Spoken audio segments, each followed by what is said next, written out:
can always cut things whatever way we want. Totally. Here we are, live from the living room of Sunset Magic. Yay. Troy Dayton here. Sini and I. We are part of the same quarantine, and so we're getting to know each other well and figured, hey, why not throw on the recorder and have another conversation? Right. And we actually just went for a walk and already started some conversations that were disrupted by me getting a phone call from my parents Right. and you having some phone calls with your friends. And one of the topics that I was just discussing with my parents was this idea of how much do you share versus how much do you keep to yourself. Both of my parents are healthcare professionals. My sister Right. is a doctor as well. So they're in the hospitals in Austria and Germany seeing the coronavirus coming in. And they're in the same position.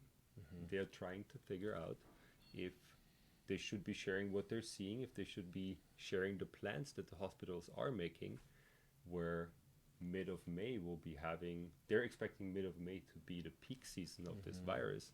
And so they don't even think that Europe has seen what is about to come. And obviously this would cause a lot of fear in people if we start sharing that much information. Yeah, I mean, and where are you coming out? Where are you netting out on that? What's the Yeah. the concepts inside that are driving that? Right. I think on the one hand, it's this genetic desire that we all carry around protecting our family, and I feel that kind of kicking in for me, where I'm starting to call my parents, I'm starting to call my partner, I'm starting to call my sister, trying to figure out where they are and if they're safe and how I can include them more into my lives. So that's kind of the genetic part of me. But the other part is trying to figure out how can this help society, or where do I draw a line in spreading information that I don't really know if it is true, right? All of our resources right now are so fragile. Yeah. Well, I mean, I think the challenge with this is that everybody handles information differently, Right. right? So it's always a cost benefit analysis, right? You know, if I share this thing, does the fear help or hurt? And What has yeah. been your thought around? Because today I've actually Yeah. gotten a great piece of information from you. Yeah. Something that totally changed my outlook on this. And I am sure that before you shared it, you've thought a couple of times, is this the thing that I want on my profile and in the world? Yeah. I mean, I've really focused for the most part, as you know, mainly posting really positive things and reminding people about compassion and reminding people to have fun and reminding, you know, those kinds of things that Right. help create a shift in perspective that's helpful. But I also think that avoiding the gravity of a situation is not healthy. Oh, interesting. And so I shared this is the Imperial College report that essentially showed that if we don't basically lock this country down right now, we're probably going to see, you know, more than 1 million deaths just here in the United States. And worse if we don't do anything. And that was a real shift for me, where I realized the gravity of the situation. And so I wanted to share that because it doesn't negate the spiritual work. It doesn't negate the work that we all need to do to figure out how to have bigger containers to hold what is moving through us right now. Right. And I think there are the panic people, the people who are like, all they're posting is like stuff about blah, blah, blah, blah. But if they're not following it up with, hey, all your feelings about this are okay and this is an okay place. Because part of Right. what gives people, I think, the ability to see tough things is to know that there's help on the other side of the freak out and that there's help on the other side of the fear. So it's making sure we create a good like little net to catch people when they freak out. Right. Right. But, you know, the world has never seen anything like what we're heading into right now. Yeah. I mean, this is neither us nor our parents have seen anything like this. Right. And it's hard to make sense of right now because it's not really hitting us yet. And so I want to be both like, tough love with recognizing the true reality of what we may be facing, to help people change their behavior, but also to help people get ready, because right now is a crucial moments for us to fortify and for us to figure out how to find that calm center inside, because and if we avoid this whole thing, great, and we do everything great, awesome, let's do that. Right. And all of this preparation is going to be valuable for the next thing that's going to rock your world. Because one thing is for certain, things are going to change. We're all going to die. People close to us are going to die. And tragedies are going to happen. Right. What a unique opportunity as a culture to all at once be kind of reckoning with all of that and learning all of that. Not to say this is good. I'm saying it is, and so let's make lemonade. Right. I totally agree. There's this interesting concept that is happening right now on a global scale as well as on an individual scale. We see the same pieces of information and we have two different types of responses. One type of response is to say, this is happening to all of us, the cause is all of us. How do we go through this together? The alternative pathway to seeing this is somebody caused it, somebody is at fault, and I am moving away from that somebody who is the rest of the world to quarantine myself mentally away from the rest of the people. And in the political sense, and I don't want to go there, but in the political sense, it's globalization and stopping it or moving forward with it after the crisis. It would be very logical for countries to say we are by ourselves and we're going to quarantine down and start producing our own goods and services that we haven't had before. And this, as much as it happens on a global and country level, it also happens on an individual level. The logical thing to do for a lot of people right now is to shut down, buy as many groceries as they can, not interact with each other anymore, don't show love and kindness to other people, have the pure survival come out. But the alternative to that is quarantine yourself and at the same time be giving, creating funds, sharing and distributing all the goods that are being purchased, knowing that other people might not find what they need at this moment in time. So I've been seeing those two different reactions around the globe, and I'm trying to figure out how to cope with it and how to shift things into the direction that I'm hoping for, which would be continuing with globalization, recognizing that we need to take individual steps to prevent wider spread of this virus. Absolutely. Yeah, I feel like this is a powerful point, because I feel like we've had globalization and international trade, and we have been so reliant on each other from a trade perspective for a long time. But on a human and a spiritual level, we have not been. Right? And that's really out of balance. And this is really, I think, bringing us together in some really key ways. It's adding the human component to what's already happening from a trade perspective, I feel like. Oh, that's fascinating. So you're saying we're kind of lacking behind the globalization in terms of trade and services, or goods and services. We're lacking that behind in our spiritual development, and now we need to catch up to where the world already is from a physical perspective. Yeah, and I saw it today. I mean, we were watching Trump's address today, or was it today? Was that today? It was this morning. Jesus, I know, man.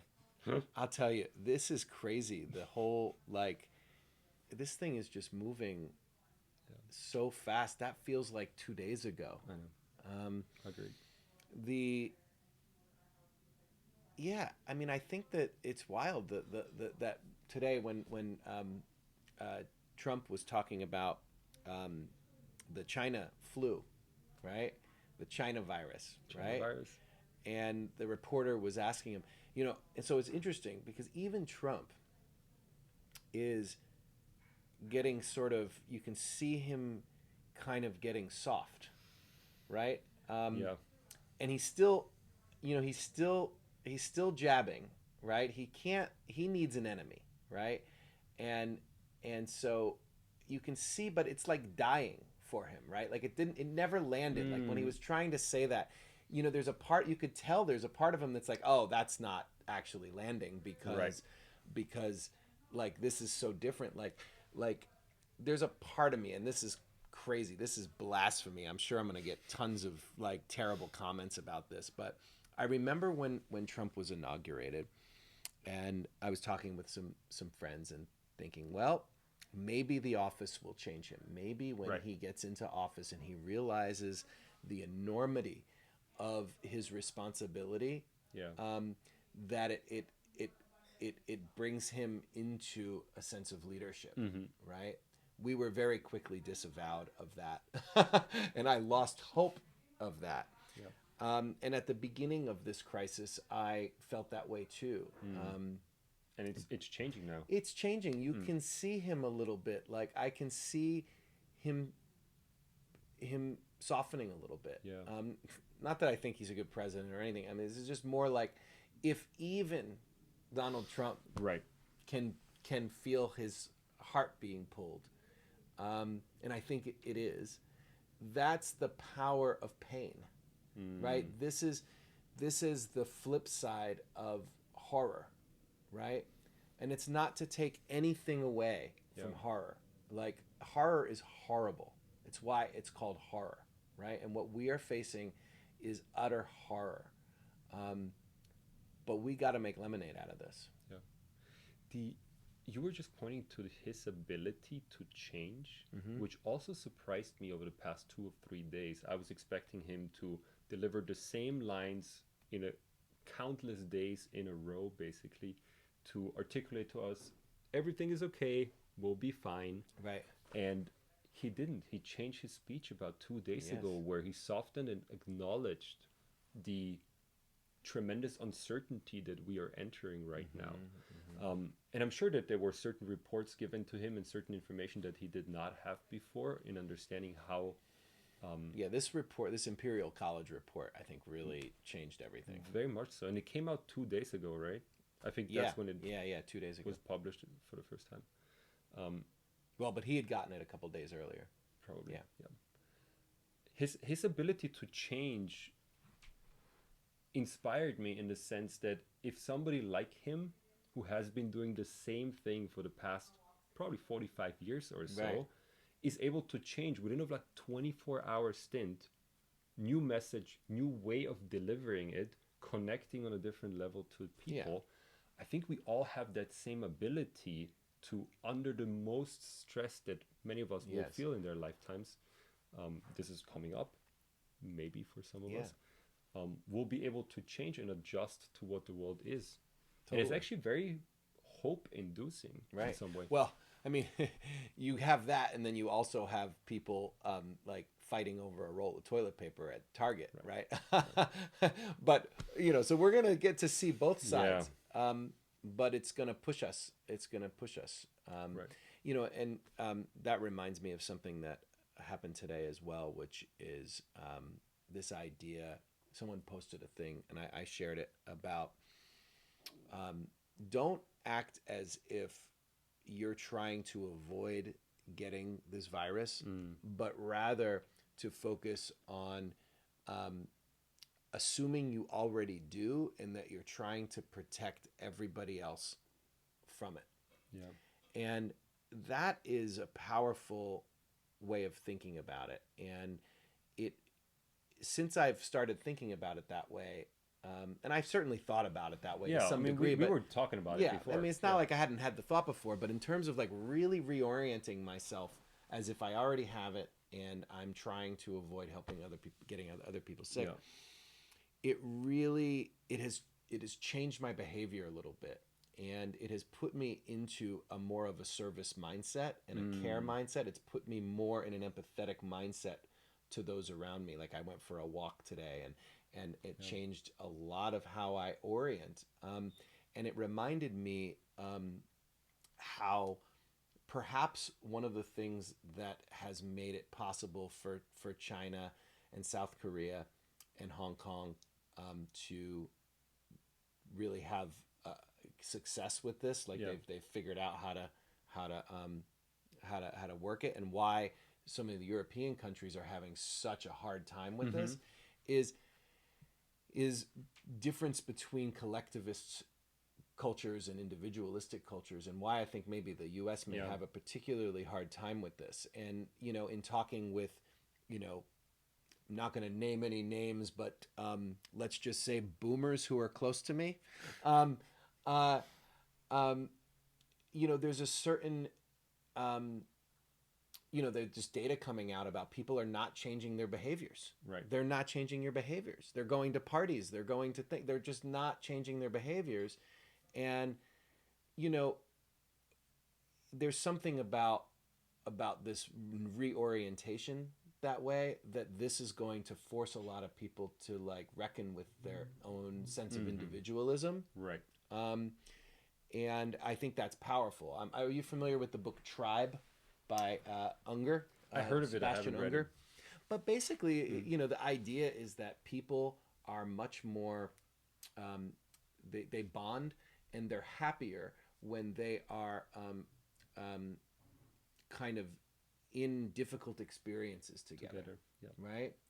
And so whether it's like people together in war, or they talk about this story about being in London during the Blitz, and how the people many years later, they interviewed them, and they said that they wished that there were people who secretly wished that they were under siege again, even though they would never tell anybody that, because there was a certain sense of belonging and a sense of we're all in it together, and a certain sense of community that gets lost when things are good.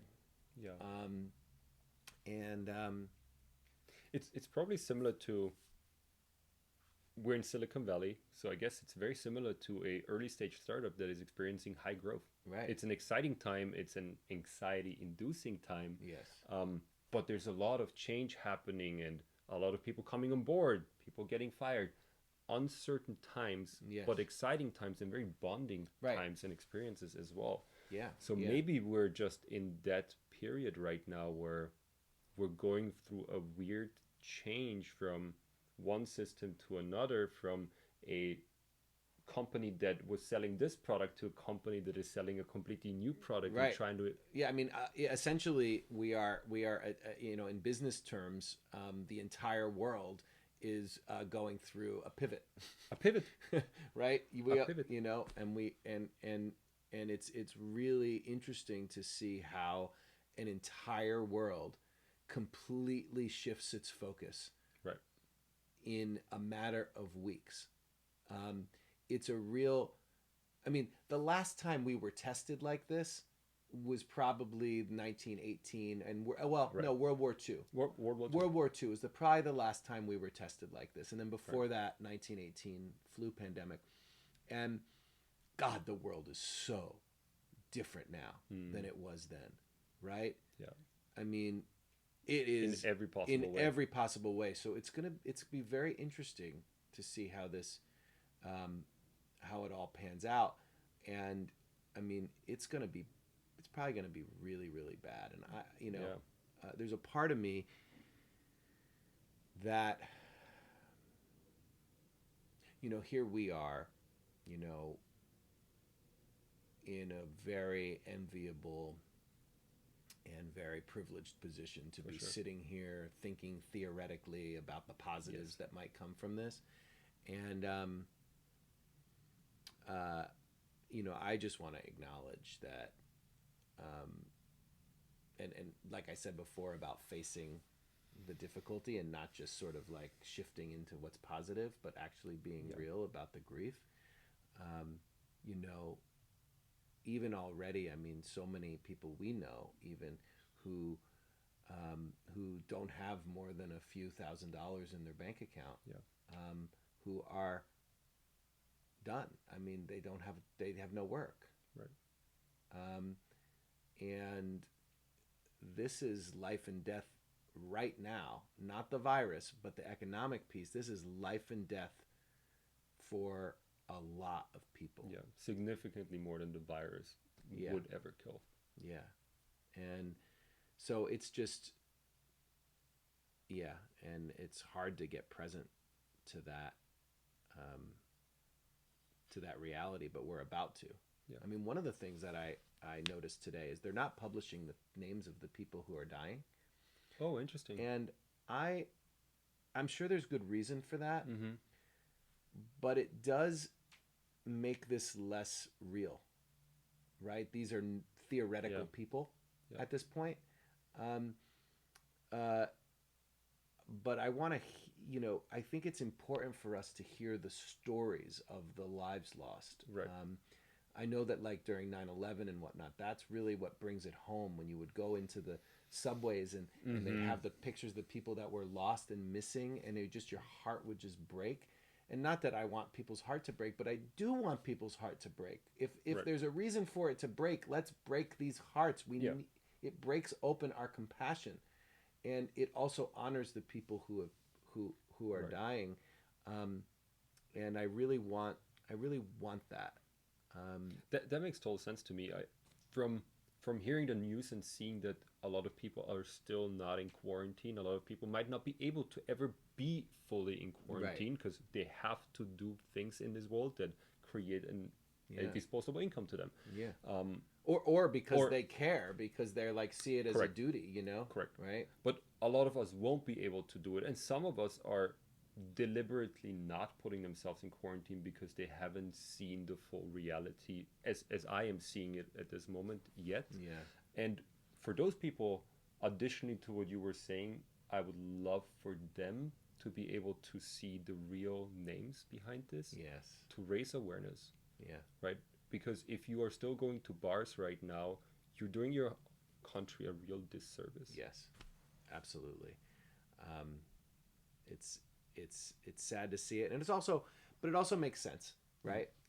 It makes sense why people For sure. were doing. I mean, just last Saturday we were hanging out with a bunch of people. Yes. Right. And Yes. there's people who are in Europe who would think that's crazy, right? Well, it's because this is a week earlier for them, right? Right. So, Yep. this is one thing I wanna make sure we hit on, which is, people can't undo what they've already done. If anybody out there has found a rewind button, let us know. I would really love to figure that out. Okay, but if there are people close to you that went to big parties yesterday or a week ago, or we're hanging out at the beach, a crowded beach, right? Whatever it is. I just feel like while it's important to help people understand what they're facing, it's also important to not shame people Mhm. for decisions they Fair enough. can't undo. Fair enough. They've already done what they've done. It's important to kind of like forgive and not create a whole ton of guilt. Yeah. As well. I've been seeing a lot of that online, and I got into. I did it too, right? Yep. I did it too to some, say, boomers I'm close to. Yeah, I think we will have enough time for analysis to figure out the storyline Right. behind all of this. There's time for that. Yeah. Right now we're in the midst of it, and it seems like proactive action towards the right goals is what we need to focus on, rather than already analyzing who's at fault and why Yes. they did what. And Exactly. Everybody forgives everybody. Right? That's kind of that's the gist. that's the gist, right? That's the gist. Everybody forgives everybody. How's that sound for Sounds great. good? Then maybe that's the name of the episode. Oh wait. Oh yeah. Well, we live together. We're allowed. Take care.